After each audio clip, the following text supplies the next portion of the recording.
ma poule.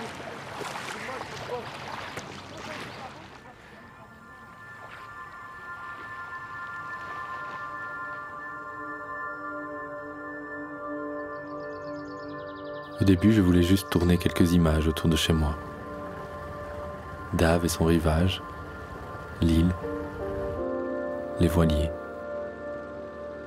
Une envie de capter ces paysages et ces lumières si particulières. Les consigner aussi, comme si tout cela pouvait disparaître. Puis j'ai été plus loin, depuis Namur jusqu'à la frontière française.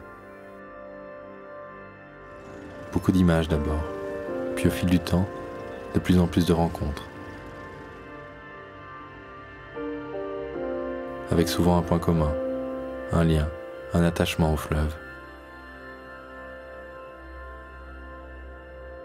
Certains ont de l'eau de Meuse qui coule dans les veines.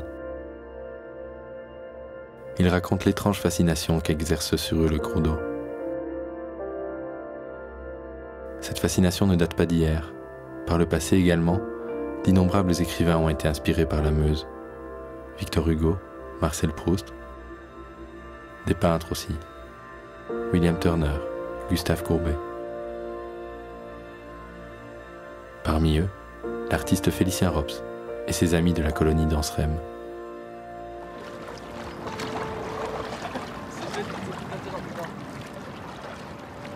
En 1860, Rops et sa bande d'artistes libertaires accostent sur cette île encore vierge, en amont de Dinan. Bonjour, bonjour. Bonjour. Comment allez-vous? Ça va? Je vous en prie, montez à bord.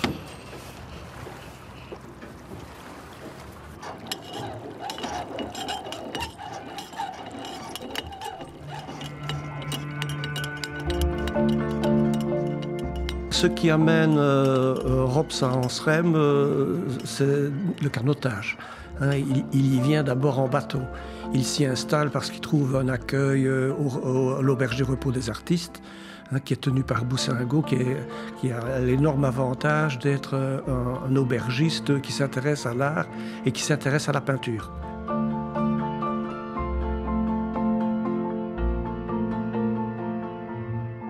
Au départ, c'était presque une étape naturelle pour traverser la Meuse à la nage.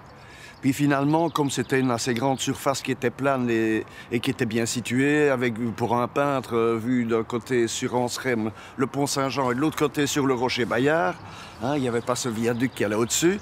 Donc finalement, pour eux, c'était une aubaine, quoi. L'avantage d'une île, c'est qu'on sait faire des paysages à côté l'un de l'autre en voyant des choses totalement différentes.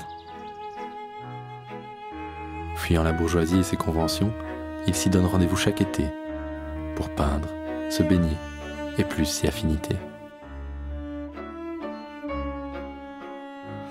Et c'est là qu'ils ont trouvé l'appellation Île d'Amour, je crois. L'île d'Amour, oui. Bon, c'était des jeunes gens qui avaient entre 20 et 30 ans. Et bon, il y avait des filles dans le coin, quoi. Il y avait certainement moins de distractions et moins de kermesses qu'aujourd'hui. Donc, il faut dire aussi que les gens que fréquentait Félicien Rops, c'était des gens qui étaient très modernes, quoi, qui étaient même un petit peu provocateurs. Donc il y avait aussi dans ce genre de se baigner à quelques kilomètres de Dinan, à une époque où tout était très prude, un peu de provocation.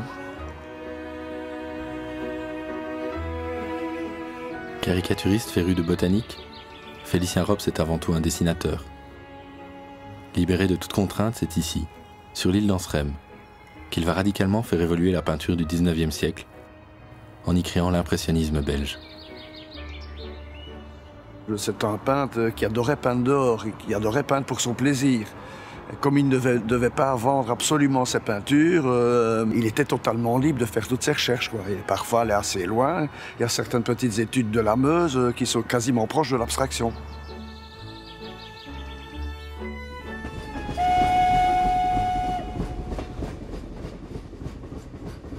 À cette même période, les chemins de fer sont en pleine expansion. La ligne de Namur à Givet est inaugurée, favorisant l'arrivée de nombreux touristes belges et étrangers dans toute la vallée. Le charme de la Meuse opère.